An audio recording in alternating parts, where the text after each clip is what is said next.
Hello and welcome dear students. बच्चों, आज हम इस वीडियो लेक्चर में 12th क्लास केमिस्ट्री का फर्स्ट चैप्टर स्टार्ट कर रहे हैं जो कि सॉल्यूशंस है। तो सबसे पहले हम सॉल्यूशन का डेफिनेशन समझते हैं कि सॉल्यूशन एक होमोजेनियस मिक्सचर होता है टू और मोर केमिकली नॉन रिएक्टिंग सब्सटेंसेस का, जिसकी composition with in certain limits हम चेंज कर सकते हैं। तो सबसे पहले होमोजेनियस मिक्सचर मतलब जो कंपोजिशन होती है सॉल्यूशंस की वो यूनिफॉर्म होती है थ्रू आउट। टू और मोर नॉन रिएक्टिंग सब्सटेंसेस क्यों बताया? क्योंकि यहाँ पे जो कंपोनेंट्स हैं वो ओनली मिक्स होते हैं, वो रिएक्ट नहीं करते हैं। और सॉल्यूशन को हम सिंगुलर फेज कंसिडर करते हैं क्योंकि ये एक होमोजेनियस मिक्सचर है। चाहे सॉल्यूशन दो या दो से ज़्यादा कंपोनेंट से मिलकर बना है, लेकिन उसे हम सिंगुलर फेज ही कंसिडर करते हैं। यहाँ तो सॉल्यूशन सॉलिड ही होगा, यहाँ सॉल्यूशन लिक्विड होगा, यहाँ सॉल्यूशन गैस होगा। तो जो सॉल्यूशन दो कंपोनेंट से मिलकर बना होता है उसे हम बाइनरी कंपोनेंट कहते हैं, बाइनरी सॉल्यूशन कहते हैं, सॉरी, ठीक है, बाइनरी सॉल्यूशन।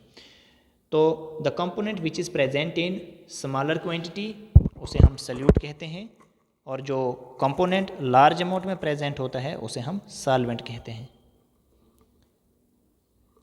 तो यहाँ पे टेबल है हमारे पास टाइप्स ऑफ सॉल्यूशंस में, डिपेंड करता है कि नेचर ऑफ सॉल्यूट और सॉल्वेंट क्या है। अगर सॉल्यूट हमारे पास सॉलिड है और सॉल्वेंट सॉलिड है, दोनों कंपोनेंट सॉलिड में है, तो ओवरऑल सॉल्यूशन क्या होगा? हमारे पास सॉलिड होगा, ठीक है, क्योंकि सॉल्वेंट जो है डिसाइड करता है नेचर ऑफ सॉल्यूशन। तो इसमें एग्जांपल एलॉयज और स्टोन्स आ जाता है। फिर हमारे पास सॉलिड इन लिक्विड सॉल्यूशन का एग्जांपल आ जाता है sugar solution, salt solution. Solid in gas solution की अगर हम बात करें तो iodine vapours in air. Liquid in solid solution की अगर हम बात करें तो मर्क्यूरी इन मेटल, राइट। तो मतलब यहाँ पे अमलगम्स की हम बात कर सकते हैं, जैसे मर्क्यूरी जो है सोडियम जिंक के साथ अमलगम बनाएगा। लिक्विड इन लिक्विड सॉल्यूशन क्या हो गया? जैसे alcohol in water. Liquid in gas solution जैसे मॉइस्ट एयर हो गया, राइट। गैस इन सॉलिड जैसे हमारे पास एड्जॉर्प्शन होगा हाइड्रोजन गैस का इन मेटल्स के ऊपर, पैलेडियम, प्लेटिनम, निकल। गैस इन लिक्विड क्या हो गया? जैसे एरिएटेड वाटर हो गया, राइट। और गैस इन गैस जैसे एयर हमारे पास है, जैसे O2 + N2 भी आप कह सकते हैं। तो जो नेचर हमारे पास सॉल्वेंट का होगा वही नेचर क्या होगा? सॉल्यूशन का भी ओवरऑल नेचर होगा।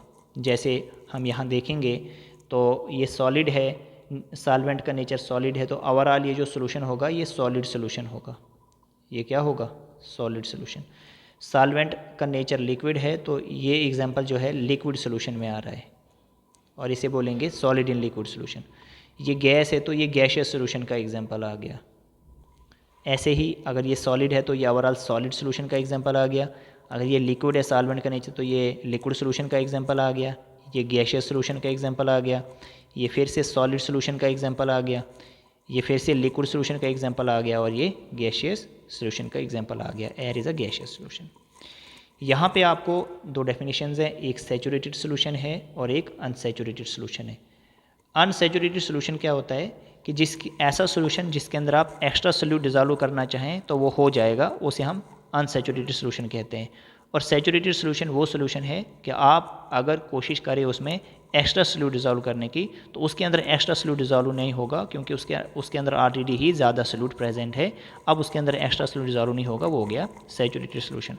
अगर आप कंडीशन चेंज कर दोगे, टेम्परेचर चेंज कर लोगे या कोई और कंडीशन चेंज कर लोगे तो फिर एक्स्ट्रा सोल्यूट डिजॉल्व हो सकता है, तो उस सॉल्यूशन को हम सुपर सैचुरेटेड सॉल्यूशन कहते हैं।